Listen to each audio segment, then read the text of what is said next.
पिता और पुत्र और पवित्र आत्मा के नाम पर आमीन। प्रभु आप लोगों के साथ हो और आपके आत्मा के साथ।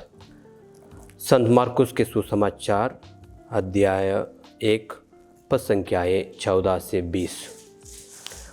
यूहन्ना के गिरफ्तार होने जाने के बाद ईसा गलीलिया आए और यह कहते हुए ईश्वर के सुसमाचार का प्रचार करते रहे, समय पूरा हो चुका है, ईश्वर का राज्य निकट आ गया है, पश्चाताप करो और सुसमाचार में विश्वास करो। गलीलिया के समुद्र के किनारे से होकर जाते हुए ईसा ने सीमोन और उसके भाई अंद्रेस को देखा। वे समुद्र में जाल डाल रहे थे क्योंकि वे मछुए थे। ईसा ने उनसे कहा, मेरे पीछे चले आओ, मैं तुम्हें मनुष्यों के मछुए बनाऊंगा। और वे तुरंत अपने जाल छोड़कर उनके पीछे हो लिए। कुछ आगे बढ़ने पर ईसा ने जबदी के पुत्र याकूब और उसके भाई यूहन्ना को देखा। वे भी नाव में अपने जाल मरम्मत कर रहे थे। ईसा ने उन्हें उसी समय बुलाया। वे अपने पिता जबदी को मजदूरों के साथ नाव में छोड़कर उनके पीछे हो लिए। यह प्रभु का पवित्र सुसमाचार है। क्रिस्त में मेरे प्यारे भाई और बहनों, बिली ग्राहम एक बार एक शहर में गए थे अपने प्रवचन देने के लिए। दिन में वो एक पोस्ट बॉक्स को ढूंढ रहे थे कुछ चिट्ठियाँ भेजने के लिए। उनको पता नहीं चला कहाँ पर है, इसलिए उन्होंने पास खड़े हुए एक लड़के से पूछा, बेटा मुझे एक चिट्ठी पोस्ट करना है, पोस्ट बॉक्स कहाँ होगा? वो लड़के ने उनको बोला, सर आप इधर से सीधे जाइए, उधर कोल्ड जॉब आएगा, उधर से लेफ़्ट होकर थोड़ी दूर जाने के बाद एक लाइट पॉइंट आएगा, उधर से आप राइट मोड़कर एक बिल्डिंग देखेंगे फायर स्टेशन का, उसके पीछे एक बॉक्स है, आप उधर डाल सकते हैं। धन्यवाद देने के बाद बिली ग्राहम ने उनको बोला, बेटा आज शाम को 6 बजे इस ऑडिटोरियम में मैं लोगों को स्वर्ग जाने के बारे में रास्ता का बताऊंगा। अगर आपको स्वर्ग जाना है तो 6 बजे इस ऑडिटोरियम में आ जाना। उसके लिए वो लड़के ने बताया, साहब आपको पोस्ट बॉक्स का रास्ता नहीं पता है, स्वर्ग का राज्य कैसे आप बता सकते हो? क्रिस्त में मेरे प्यारे भाई और बहनों, आज माता कलीसिया वर्ड ऑफ गॉड संडे मनाती है। संत पापा फ्रांसिस 2019 में अपने एक अपोस्टोलिक लेटर अपेरुइत इलिस में यही बताया कि सामान्य रविवार में तीसरा रविवार वर्ड ऑफ गॉड संडे के रूप में मनाया जाता है। वर्ड ऑफ गॉड संडे ईश्वर का वचन का रविवार क्या होता है? खासकर कि इस रविवार में हम ईश्वर के वचन के बारे में मनन चिंतन करना है। कैसे ईश्वर का वचन हमारे दैनिक जीवन में हमें प्रेरणा देती है और हमें ईश्वर के बारे में बताती है और हमें ईश्वर के राज्य के बारे में कैसे जाना उसके बारे में बताती है। क्रिस्त में मेरे प्यारे भाई और बहनों, Word of God has the power to convict us from sin. It teaches us the truth. It leads us in righteousness. इब्रानियों के पत्र अध्याय 4 पद संख्या 12 में हम यही पढ़ते हैं, ईश्वर का वचन जीवंत है और किसी भी दुधारी तलवार से तेज है। वह हमारी आत्मा के अंतरतम तक पहुँचता और हमारे मन के भावों तथा विचारों को प्रकट कर देता है। ईश्वर से कुछ भी छिपा नहीं है। क्रिस्त में मेरे प्यारे भाई और बहनों, ईश्वर का वचन हम सबों को अगुवाई करता है।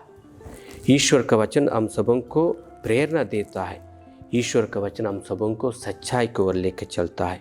ईश्वर का वचन हम सबों को जब हम खो जाते हैं अपने ही जीवन में, उसको वापस ले आने में मदद करता है, हमें रास्ता दिखाता है, हमें ईश्वर के पास लेके जाता है।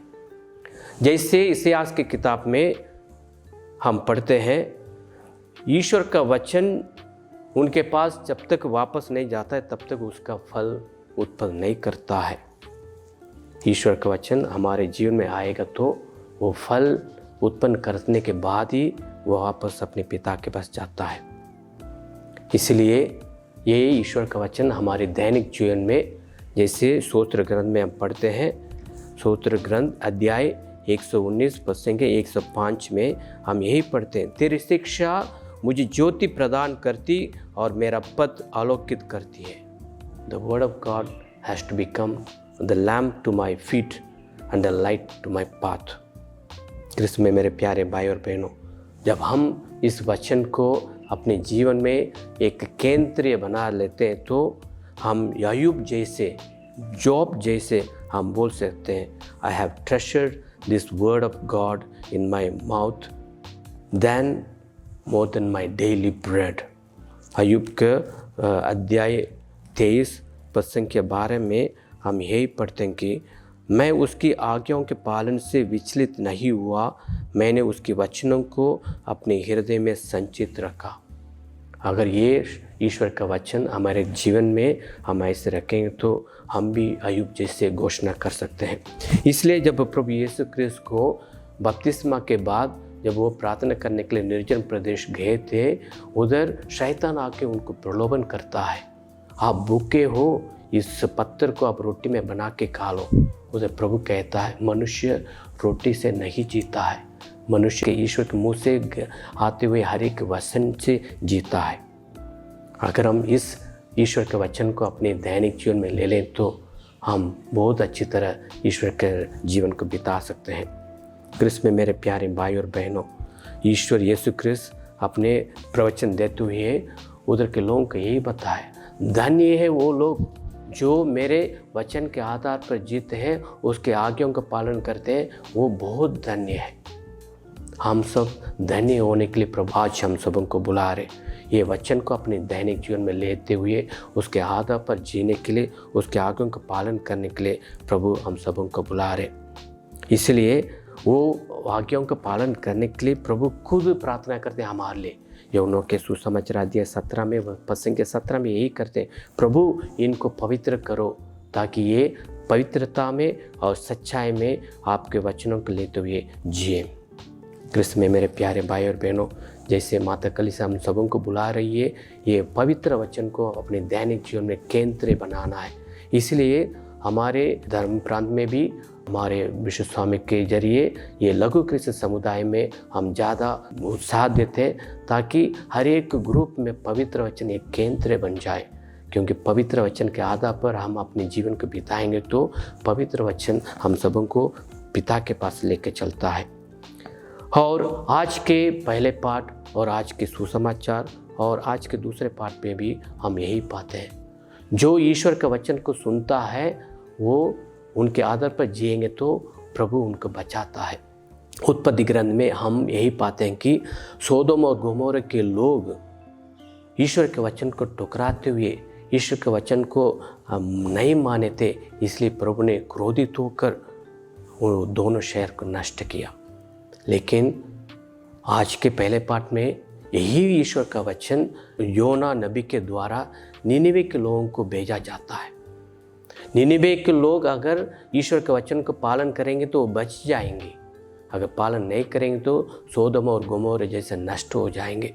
और योना नबी निनिवे में जाते हैं और ईश्वर के वचन को प्रचार करते समय राजा से लेकर आखिरी आम इंसान तक सारे जो ईश्वर के वचन को सुने थे वो अपने पाप में जीवन को छोड़कर ईश्वर के वचन को अपनाया और बच गए थे।